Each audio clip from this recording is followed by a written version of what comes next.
Olá, alunos, tudo bem? Eu sou a professora Liviane Lopes, professora de Geografia. Que bom estarmos juntos novamente para mais um início de um bimestre. Espero que todos estejam bem, com saúde. Então, iremos dar início ao nosso conteúdo do terceiro bimestre.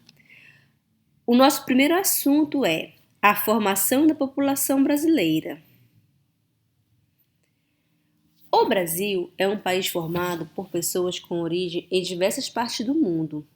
Alguns desses povos, como os indígenas, já habitavam nosso território quando os primeiros imigrantes brancos vindos de Portugal aqui chegaram. Outros, como os africanos escravizados, vieram forçadamente, comercializados como mão de obra para trabalhar. Também vieram os migrantes de inúmeros países ao decorrer dos anos, né? E essa mistura desses povos formou uma população aqui no Brasil miscigenada. Então, nós dizemos que a população brasileira é miscigenada devido à mistura desses diversos povos que agora formam, né, a população brasileira. Os indígenas, que aqui já habitavam, depois os europeus, né, os portugueses. Depois foram chegando também vários povos europeus, como os italianos, os holandeses, os alemães. Vieram também os asiáticos, né? Então, toda essa mistura formou uma população miscigenada.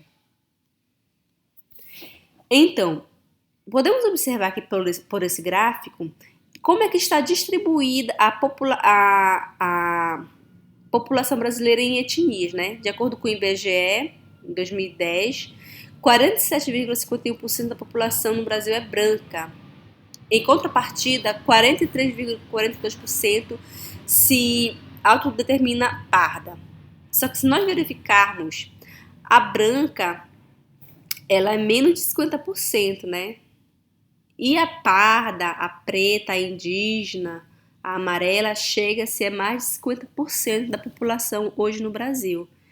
E o indígena, que no início, né, antes da colonização, eram os únicos povos que aqui moravam, hoje tem menos de 1% dessa população morando no território brasileiro, devido ao próprio processo de como foi colonizado o Brasil, onde esses povos foram dizimados, né?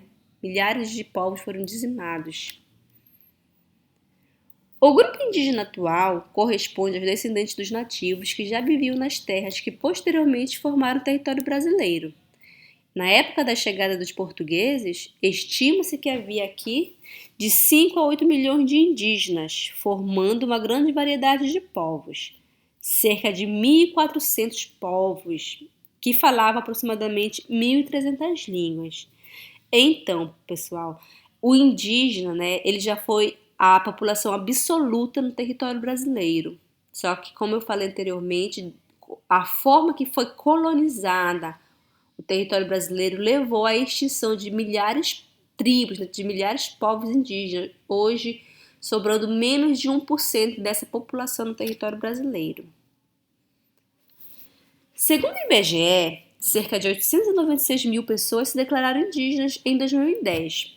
Desses, 57,7% estão em terras indígenas, que são os TIs, né? Que são os espaços reservados do território brasileiro, de propriedade da União, nas quais as várias tribos podem exercer as suas atividades produtivas. Então, se nós observarmos aqui pelo mapa, né? A maioria dessas terras estão concentradas aqui na região amazônica. Vocês podem observar, né? As terras dos povos indígenas, né? Terras que são demarcadas. Já os outros 42,3% da população indígena estão fora dessas TIs e se concentram principalmente nas áreas urbanas. Nós também vamos ter os outros povos, né? Os negros e os afrodescendentes. Os primeiros grupos dos africanos que aqui chegaram foram trazidos à força a partir da metade do século XVI e vendidos como escravos para os brancos portugueses.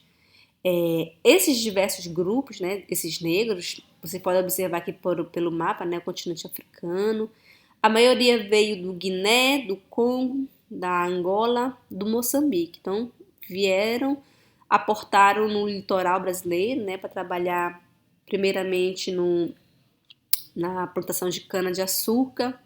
Depois eles foram trabalhar na mineração, mais tarde na cafeicultura. Então, esses povos também são povos que contribuíram para a formação da população brasileira.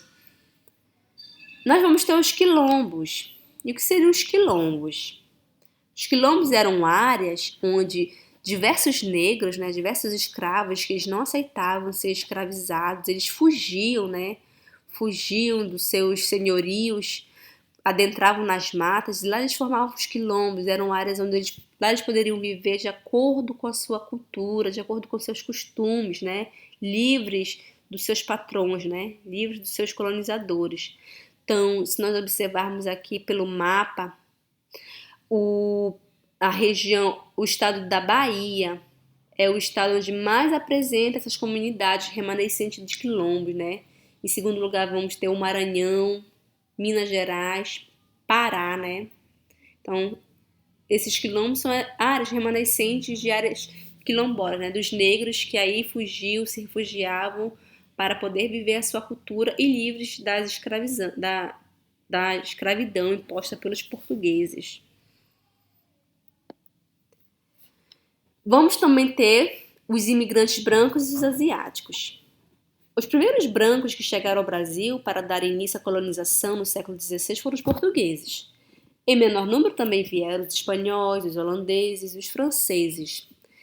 Já da Ásia vieram os japoneses, os chineses e os árabes. E todos esses imigrantes, né, que foram chegando aqui no território brasileiro, foram construindo um país, né, com diversos costumes e tradições. Então, o Brasil é um país que vai ter uma variedade de culturas, né? A música brasileira, a culinária, a vestimenta. Então, é um país muito diversificado, desde a sua população, a sua cultura, né? Seus costumes, a culinária, a religião. Então, o Brasil, então, resumidamente, nós podemos falar que é a junção hoje, né, de diversos povos que formaram a população brasileira com uma variedade de culturas, né? Cultura e diversas outras coisas. Então, o Brasil é um país muito diversificado. E tudo isso se deu à forma como ele foi sendo construído, né? Espero, então, que vocês tenham tido um bom entendimento. Obrigada pela atenção e bons estudos.